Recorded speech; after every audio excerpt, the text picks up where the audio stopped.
Good morning mga bossing. Good morning Gemini. Good morning. Welcome sa aking channel na White Angel 1111. Kung di ka pa nakasubscribe sa aking channel, please subscribe.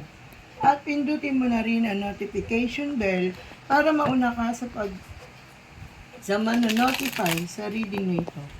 Good morning Gemini. Ang reading na ito ay general reading lamang kung kaya't hindi makaka-resonate ang lahat. Kunin lamang ang mga positibong mensahe at gabay para sa iyo at gawin lamang itong gabay sa iyong buhay. Sinasabi rin dito na ikaw ay dapat na magtiwala sa Panginoon Diyos at manalig magpakailanman. Okay, Gemini, ito ang iyong reading ngayong September. Wow. Napakaganda ng unang bukas ang barahan natin, Gemini. Sinasabi rito na kung ikaw ay nasa malayong lugar, ano ba ito? Nasa probinsya ka ba? Lumus ka Maynila? O nasa Maynila ka? Pumunta ka ng probinsya? Ay ng ibang bansa? Ikaw daw ay sinasabi na napakaganda ng iyong kapalaran kung nasan ka man ngayon. Sinasabi rito na siksik at liglig na umaapaw para sa iyo, Gemini. Sinasabi rin dito na ito na ang simula ngayong September ng iyong magandang buhay. Kung kaya't sinasabi rito na seryosohin mo ang lahat ng bagay. Sinasabi rin dito na maraming taong naiinggit sa iyo magpahanggang ngayon. Hindi natin alam kasi alam nyo ang inggit, hindi naman porkit kaaway nyo na, yun yung kaaway nyo na, yun yung naiinggit, no? Hindi rin, minsan kamag-anak nyo na, minsan kapatid mo pa, minsan tinatawag na kaibigan mo pang matalik, siya pa pala yung lihim o nakatagong inis at galit sa'yo.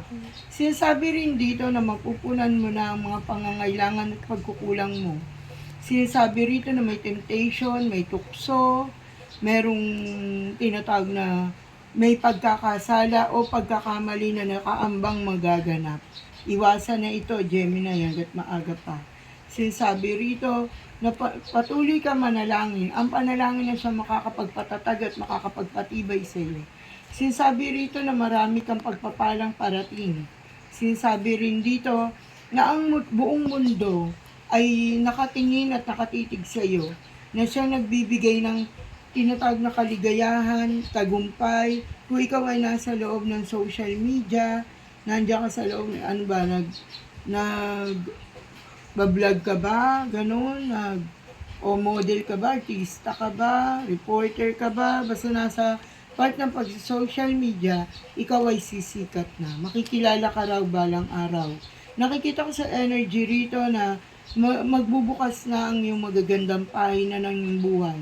Tapos na raw ang kalungkutan, tapos na raw ang mga problema dumating, tapos na mga kinausapin, lalo-lalo na sa paghihiwalay. Ikaw ba, Gemini, ay nahiwalay sa iyong asawa? Sinasabi rito na kalimutan na patawarin na ang kanya nagawang kasalanan.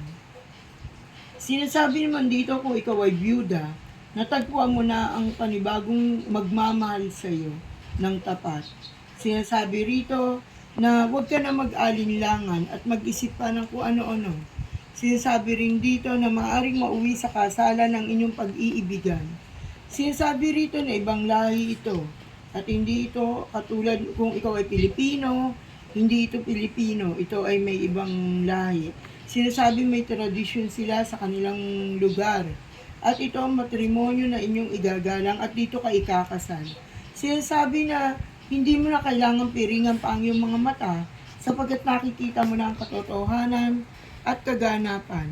Sinasabi rito na marami kang naguhong pangarap. Sinasabi rito marami kang taong gustong bitawan. Sinasabi rito na kung ikaw ay nabigo ay mapapalitan na ito ng kaligayahan. Sinasabi rito na balang araw ay magtatagumpay ka at maipapakita mo sa mga tao kung gaano kakabuti at kayaman.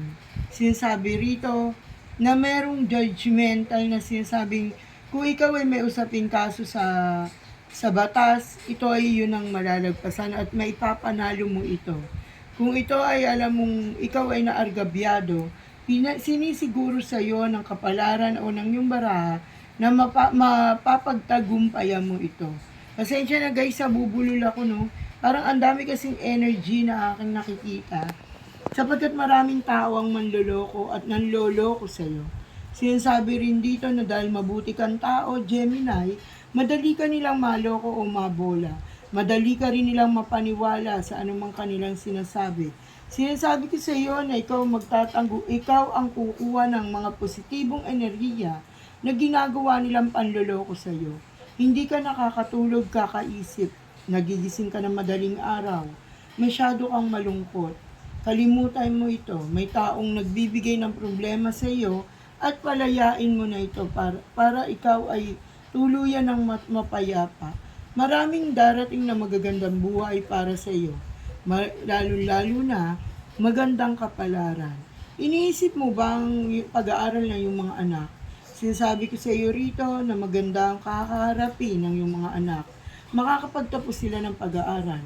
At kung ikaw ay nag-aaral, Gemini, sa kasalukuyan, sinasabi ko sa iyo makakapagtapos ka ng pag-aaral sapagkat ikaw ay matalinong tao. Sinasabi rito na ikaw ay kalulugdan ng Diyos dahil ikaw ay mabuti. Sinasabi rin dito na ginagabayan ka ng iyong mga magulang kung kaya't maganda ang matatahak mo sa iyong dadaanan. Sinasabi rito na huwag mo muna seryosohin ang pag-ibig kung ikaw ay binata at dalaga dahil hindi ito hinahanap. Ito ay kusang dumarating para sa iyong buhay. Good luck, bossing Gemini. Thank you for watching. Bye-bye.